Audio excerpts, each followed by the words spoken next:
Quite some time has passed since the Lok Sabha elections were over, but this election has left behind a lot of questions for the BJP in Uttar Pradesh. However, apart from this, BJP's entire focus is on the upcoming 10 assembly seats of the UP.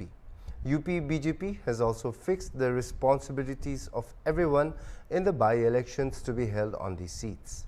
Hornbill TV has had a special conversation with Prabhat Tripathi, a well-known senior journalist of the state and of the country, about how important the upcoming by-election is for the BJP and how challenging it is going to be. Listen to what Mr. Prabhat Tripathi has said on this issue. 2024 का चुनाव समाप्त हो चुका है, लेकिन UP में 2024 का चुनाव काफ़ी अपने पीछे काफ़ी सवाल छोड़ चुका है, क्योंकि जो रिजल्ट भारतीय जनता पार्टी ने उम्मीद की थी और नारा दिया था 80 का 80 सीट जीतने का, उससे उल्टा हुआ और भारतीय जनता पार्टी को करारी शिकस्त मिली। अब उसके बाद जिस तरह से जो मंथन हुआ, चुनावी समीक्षा हुई, तमाम बातें निकल कर आए और उसके बाद जिस तरह से भारतीय जनता पार्टी के अंदर ही भाजपा के नेता, विधायक, एमएलसी जिस तरह से विरोध में आ गए हैं, उससे बड़ा मुश्किल हो गया कि जो आने वाला बाई इलेक्शन है, 10 सीटें, यहाँ 10 सीटों पर बाई इलेक्शन होना है, कैसे कितनी बड़ी चुनौती है भारतीय जनता पार्टी की। इस मुद्दे पर हम बात करेंगे। सीनियर जर्नलिस्ट हैं प्रभात त्रिपाठी जी, हम उनसे बात करेंगे। सर, जिस तरह से आपने देखा 2024 का चुनाव था, भारतीय जनता पार्टी लगातार दावे कर रही थी कि 80 का 80 सीट जीतेंगे, लेकिन रिजल्ट उसके विपरीत रहा। अब बाई इलेक्शन है, बाई इलेक्शन कितना चुनौती, कितना चैलेंजेस रहेगा, क्योंकि अभी उत्तराखंड का बाई इलेक्शन हुआ, वहाँ जो सीटें थी वहाँ पर भी नहीं भारतीय जनता पार्टी निकाल पाई। तो यूपी में भारतीय जनता पार्टी के लिए कितना चैलेंज है 10 सीटों को जीतना? नहीं, देखिए, निश्चित तौर पे उत्तर प्रदेश का उपचुनाव जो 10 सीटों पे हो रहा है, ये देश की राजनीति में और ख़ास तौर से उत्तर प्रदेश की राजनीति में एक बड़ा, मतलब जैसे कहेंगे कि भूचाल सा लाने वाला साबित होगा 2027, क्योंकि विधानसभा चुनाव 2027 में प्रस्तावित है। पिछली बार योगी सरकार ने एक ऐतिहासिक अपनी जीत दर्ज करके दोबारा सरकार रिपीट की थी। उत्तर प्रदेश के इतिहास में दोबारा सरकार का रिपीट होना, ये माना जा रहा था कि योगी आदित्यनाथ एक कुशल प्रशासक और कानून व्यवस्था और विकास के नाम पे जिस तरीके जनता ने उनको वोट दिया, लेकिन लोकसभा चुनाव में जिस तरीके से भारतीय जनता पार्टी की ज़मीन खिसकी और इंडिया ब्लॉक में समाजवादी पार्टी और कांग्रेस के दो लड़कों की जोड़ी ने भारतीय जनता पार्टी को ये सोचने पे मजबूर कर दिया कि आप कुछ भी करें इस देश के अंदर, लेकिन जनता आपके साथ नहीं है। जनता ने जिन मुद्दों के आधार पे उनको खारिज किया, वही एजेंडा जो है 2027 में चलेगा विधानसभा के चुनाव में। तो अब जो 10 उपचुनाव हो रहे हैं, जिसमें 5 सीटें भाजपा के पास थी, जिसमें एक निषाद पार्टी के पास थी, एक आरएलडी के पास, 3 भाजपा के पास और 5 सीटें समाजवादी पार्टी के पास थी। अब ये पूरी एक कमर कसी गई है। अभी भारतीय जनता पार्टी के संगठन की बैठक हुई, एक बड़ी बैठक हुई, दिल्ली में बैठकें चल रही हैं और मुख्यमंत्री योगी आदित्यनाथ के कार्यशैली पे जनता के बीच सरकार में जो प्रत्याशियों के जो उनके भाजपा के बूथ लेवल पे लोग हैं, विधायक की बात नहीं सुनी जा रही है, सरकार में ब्यूरोक्रेसी हावी है, ये सारे आरोप लगातार लगे हैं और दिल्ली तक इसका मंथन भी चल रहा है। योगी को एक मौका ये दिया गया है कि 10 बाई इलेक्शन में आपका परफॉर्मेंस क्या रहेगा। अगर ये 10 विधानसभा के चुनाव में भारतीय जनता पार्टी 7-8 सीट जीत जाती है, तो कहीं ना कहीं 2027 का road map Bharatiya Janata party खींचने में कामयाब होगी कि किस तरीके से जातिगत आधार पे या किस आधार पे हम अपना एक संगठन मजबूत करें और सरकार को मजबूत करें।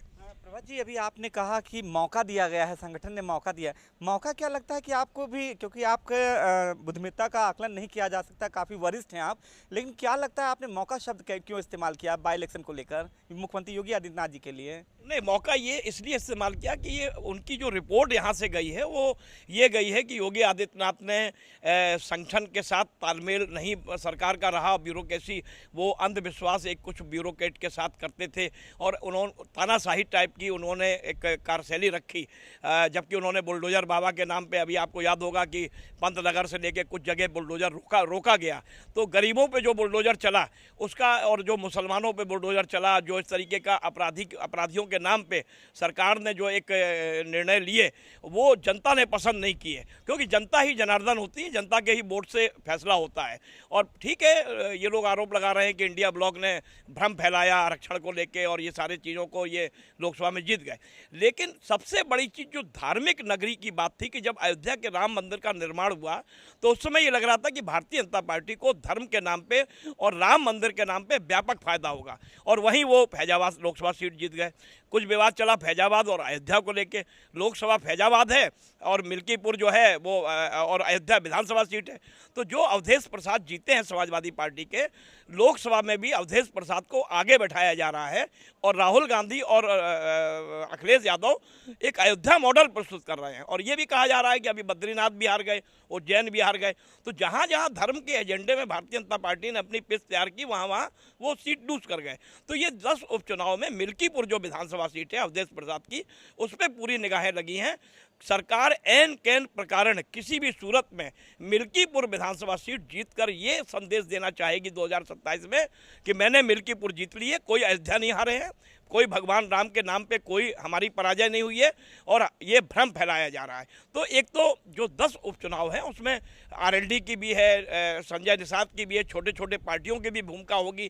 तो ये देखा जा रहा है कि आखिर संगठन और सरकार का तालमेल क्या ये 10 उपचुनाव के बाद अगर परफॉर्मेंस अच्छा नहीं रहता है और कहीं ये सीटें अपनी गंवा गए तो ऐसे में सरकार का भी नेतृत्व परिवर्तन होगा और संगठन का भी नेतृत्व परिवर्तन होगा। इसलिए मैंने बहुत बड़ी प्रभा जी आपने बहुत बड़ी बात कर दी कि अगर ये सीटें नहीं जीत पाते हैं तो क्या होगा, वो आपने बताया। लेकिन अभी हाल ही में जिस तरह से समीक्षा बैठकें हुई, मुख्यमंत्री आवास पे मुख्यमंत्री ने बैठकें की 10 चुनाव को 10 सीटों को जीतने को लेकर, उसके बाद डीजीपी को भी खुलकर सामने आना पड़ा और उन्होंने कहा कि जो पुलिसकर्मी है किसी का उत्पीड़न ना करें, बुलडोजर की कार्रवाई सिर्फ अपराधी के लिए है और क्षेत्रीय जो प्रतिनिधि हैं उनकी सुने। तो क्या लगता था कि वाकई में कहीं ना कहीं जो कार्यकर्ता थे, जनप्रतिनिधि थी, उनकी सुनी नहीं जा रही थी, इस वजह से रिजल्ट आया और आने वाले समय में सबको मैनेज करने के लिए ही डीजीपी को भी उतर के आना पड़ा कि किसी भी जनप्रतिनिधि से बदतमीजी मत करें।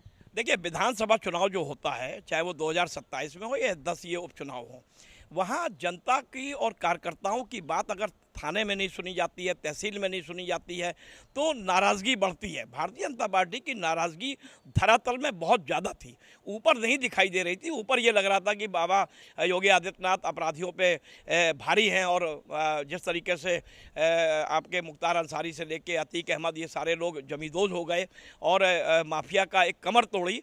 लेकिन कार्य करने का जो तरीका था वो ये बताया गया कि ये तरीका सही नहीं था सरकार का और जहाँ चाहो वहाँ बुलडोजर घुमा दो।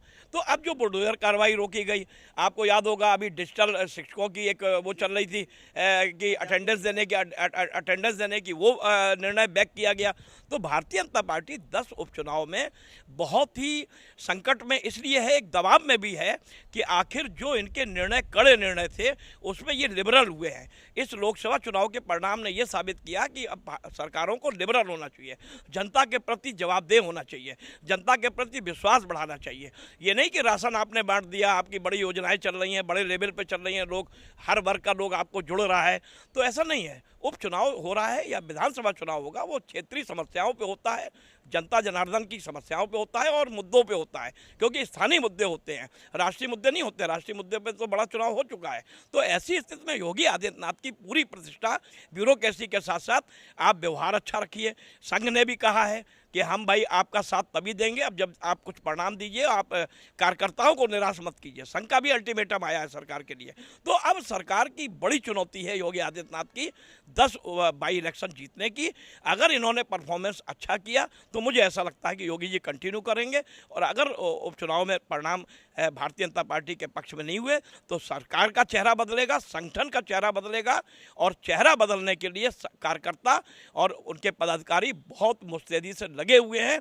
और अमित शाह को फीडबैक पूरा दिया जा रहा है, मोदी जी को फीडबैक पूरा दिया जा रहा है कि अब काम कंधे पे हाथ रख के नहीं चलेगा, कि जो आपने संदेश योगी जी के कंधे पे हाथ रख के दिया था वो नहीं चलेगा। काम करना पड़ेगा, कार्यकर्ताओं को खुश करना पड़ेगा और ब्यूरोक्रेसी पर लगाम लगानी पड़ेगी। ब्यूरोक्रेसी को हर एक की समस्याओं को सुनना पड़ेगा, ये तय हुआ है। देखिए, आप सीनियर जर्नलिस्ट प्रभात त्रिपाठी जी हैं, जिन्होंने कहा कि कितना बड़ा मुश्किलों का दौर है। जो 10 बाई इलेक्शन जिसमें यूपी में 10 जो उपचुनाव होने हैं, कितना चैलेंजेस है यूपी सरकार के लिए। और साथ ही कहा कि अगर ये चुनाव कैसे जीतते हैं या हारते हैं, उसके बाद क्या होगा, अभी आपने खुद इनके मुँह से ही सुना। फिलहाल 10 सीटों जीतने के लिए भारतीय जनता पार्टी का जो यूपी नेतृत्व है वो एक्टिव हो चुका है और उसकी कोशिश है कि 10 जो लोकसभा चुनाव हुआ है उसको हटाकर, उसको ना देखकर जो आने वाला समय है, यानी 10 जो सीटें हैं जो उपचुनाव का, वो कैसे जीता जाए, उस पर सारा फोकस है और उसको लेकर काम भी तेजी से चल रहा। वीडियो जर्नलिस्ट विजय के साथ अनूप चौधरी, हॉर्नबिल टीवी, लखनऊ।